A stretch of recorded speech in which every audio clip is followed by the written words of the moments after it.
ZB9 news కి స్వాగతం. కోట్లాడి సాధించుకున్న తెలంగాణలో ప్రజల ఆకాంక్షల మేరకు కాంగ్రెస్ ప్రభుత్వం పనిచేస్తుంది అని SC/ST సంక్షేమ శాఖ మంత్రి అడ్లూరి లక్ష్మణ్ కుమార్ పేర్కొన్నారు. పెద్దపల్లి జిల్లా గోదావరి కనిలో మంత్రి లక్ష్మణ్ కుమార్ అంబేద్కర్ విగ్రహానికి పూలమాలలు వేసి నివాళులర్పించారు. మంత్రి హోదాలో తొలిసారి పారిశ్రామిక ప్రాంతానికి వచ్చిన ఆయనకు కాంగ్రెస్ పార్టీ శ్రేణులు నాయకులు ఘనంగా స్వాగతం పలికారు. రేవంత్ సర్కార్ ఎన్నికల ముందు ఇచ్చిన హామీలను తూచా తప్పకుండా నెరవేరుస్తుందని, ప్రజలు ప్రభుత్వ పథకాలను అందిపుచ్చుకుని ఆర్థికంగా అభివృద్ధి చెందాలన్నారు. నిరుద్యోగ యువతకు ఉద్యోగ కల్పనతో పాటు సంక్షేమ పథకాల అమలులో తెలంగాణ దేశానికి దిక్సూచిలా మారిందన్నారు.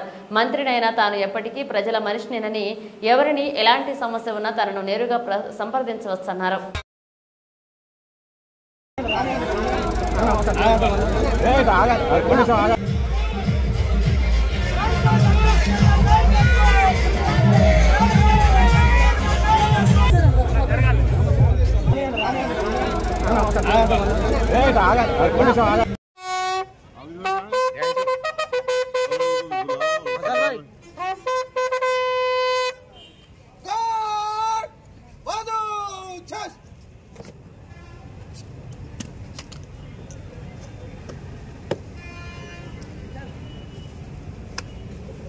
श्रीमान आपके डायरेक्शन के लिए మిత్రులందరూ మనం చేసుకుంటున్నా రాజు పానమగుండ రాజుగా ప్రత్యక్ష ఇచ్చిన మాటలో కూడా ఒక మంత్రిగా పెద్ద శ్రీధర్ గారితో ప్రభాకర్ గారితో అదేవిధంగా ముఖ్యమంత్రి గారి దృష్టికి శక్తివంతం లేకుండా ఈ ప్రాంతాల బడ్జెట్ విషయంలో కానీ ఈ ప్రాంత అభివృద్ధి విషయంలో కానీ నా వంతు బాధ్యత నిర్వర్తిస్తానని చెప్పి చేస్తున్నాం.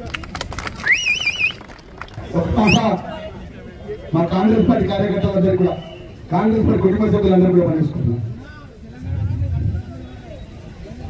మనం చేసుకుంటున్నా ఇక్కడ కష్టపడి కాంగ్రెస్ జెండా పట్టుకొని కాంగ్రెస్ బతికియాలే.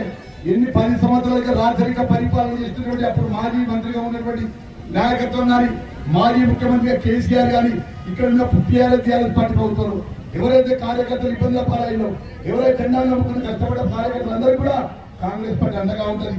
మంత్రి గారిని మాటిస్తున్నా ఇక్కడ వేదికపై కానీ వేదిక కింద కాంగ్రెస్ పార్టీ శ్రేణులందరికీ మీ లక్ష్మణ్ కుమార్ అన్నగా మీరు ఎప్పుడు ఏ చిన్న విషయానికి మా లక్ష్మణ్ కుమార్ మంత్రి అని చెప్పి మా రాజు గారి ద్వారా ఏ చిన్న విషయాన్ని నాకు చెప్పినా కూడా తప్పకుండా మన కాంగ్రెస్ పార్టీ క్రీడలకు ఏం చేసే విషయంలో కూడా నేను ముందు వరుసలో ఉంటా.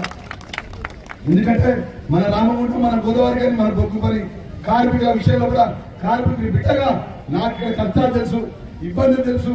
కార్మికుల యొక్క ఏ విధమైన లోపలికి వెళ్తే బయటకు వచ్చే నమ్మకం లేని పరిస్థితుల్లో కూడా కార్మికుల పక్షాన మా ఐఎన్టీ సిద్ధమంత్రుల పెద్దలు కూడా జనప్రసాద్ గారు కానీ అదే నరసింహారెడ్డి గారు కానీ అదే ధర్మపురి గారు కానీ వారు కూడా స్వాగతం పెడుతున్నారు.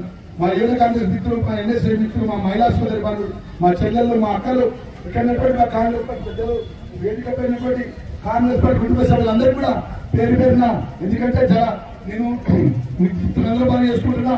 ఎవరికి ఏ కష్టం వచ్చినా ఈ ప్రాంత ప్రజలకు ఇచ్చిన మాట విషయంలో కూడా 100% అన్ని విధాలా మీకు అండగా ఉండే బాధ్యత నాదే అనే విషయాన్ని సవినయంగా మనవి చేసుకుంటూ నేను సెలవు తీసుకుంటున్నా.